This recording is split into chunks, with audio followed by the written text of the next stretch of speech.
WOW Summit Hong Kong 2025. Listen, I'm here with a friend, Devere. We just met off stage. I want him to tell you a little bit about what he does, and then we'll get into it.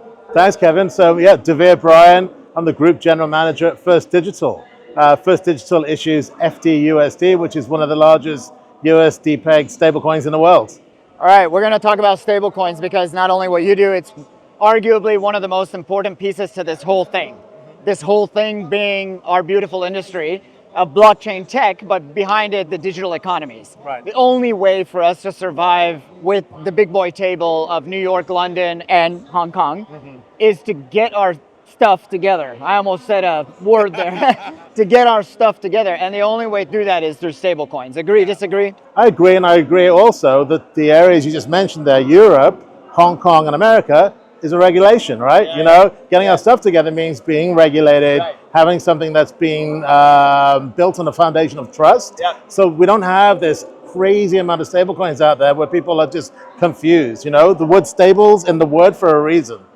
No, exactly. I mean, for the longest time, I've been in crypto as an early Bitcoin researcher, 2011, turned into a miner, and then we sold and we just invest in and operate different products. But all of the while, we were cussing at the regulators saying, enough, enough. Now it's, we need more, we need more. So it was a real weird dichotomy of like a shift that happened, but it's the only plausible way forward. You can't just say decentralization. Like, I get it. We're all loving the decentralized aspect of the technology, but if we want to compete at that table, it's the only way forward. So you got the big, I'm American, been living in Dubai for 10 years. So the two weird but most regulated markets. Now with Trump recently, but then Dubai and UAE have been killing it for a long time. So like Tether, right, and Circle. These are the two famous guys in the stablecoin space. Thoughts on the future of you guys versus them? Is it a competition or is it a communication? It's interesting. I think we sit squarely in the middle. So I look at USDC, I look at Circle. Circle just went through an IPO. They're very well established now as a US business. They service the world, but they've put their footprint and their foundations very much in America.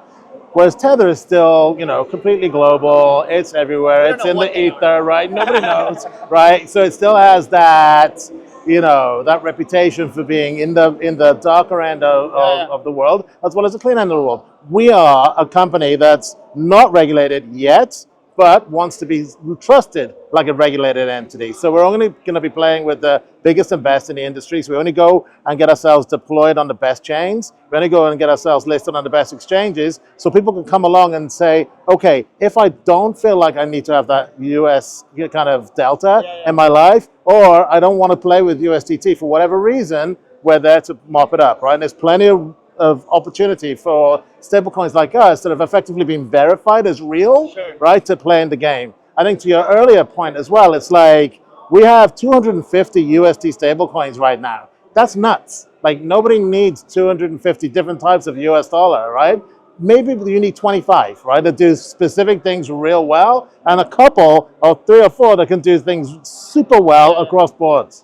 And I'll have to be super patriotic for a second, but don't tell me that the US dollar is going anywhere anytime soon because of the 250 backed and digitization. Don't give me that crap about it's gonna not be enough, all right? So that the reality is it's here to stay because now it's being digitized. It's being, Look, one of the biggest use cases we see, trust, whatever the quote. Emerging market countries are asking for USD. It's hard to get it. It's easier to get USDT. Yeah. It's funny. The three largest, it is a fact, the three largest users, not proven, but it's been the countries like Vietnam, Argentina, Turkey, Iran, the things that, So I'll leave that for a different conversation. We can have off camera and have some fun. But what gets you excited? Is there a jurisdiction that gets you excited? We're here in Hong Kong. Mate, it's the Middle East. It's the Middle East. I'm loving what Vara's doing. I'm loving looking at what ADGM's doing. There's a new stablecoin ordinance that just came out of Bahrain. This is really going to light up the Middle East. And right now, at the same time as this event, the WOW Summit, it's actually the Belt and Road Summit. It's happening across the road, right? So there's a bunch of people from Saudi, from UAE, all there. Over there and start pitching. That bridge is there, man. So that's like. For those who might know, it's called the Belt and Road Summit. Belt and Road, Google it. That's for you to have fun. But the summit side, I can imagine it's going to be heavy crypto, digital assets, not the word crypto. digital assets, digital economies, stable coins, because it's the only path forward for China to be able to compete, win, operate through their subsidiaries in Africa and Latin. Absolutely. It's just the only way, and we're at the center hub of it, which is Hong Kong. Right. So again, I want to end with something that you might want to leave the guys either about yourself, company, or just in general. What gets you most excited about this whole thing?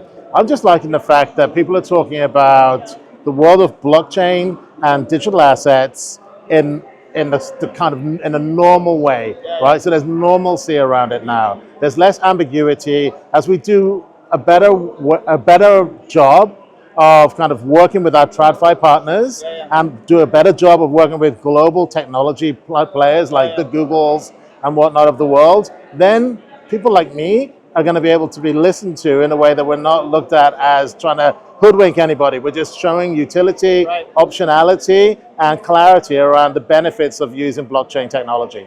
We'll see you in one of the regulated markets. Sounds like Middle East, sounds like Bahrain. We'll see you there, maybe at the Belt and Road Summit, but I'm curious to know what you guys are up to next year. So I'll see you around and catch the gentlemen off and look up what they're doing. Thank you for your time, brother. Great to meet you, Kevin. Likewise. Amazing.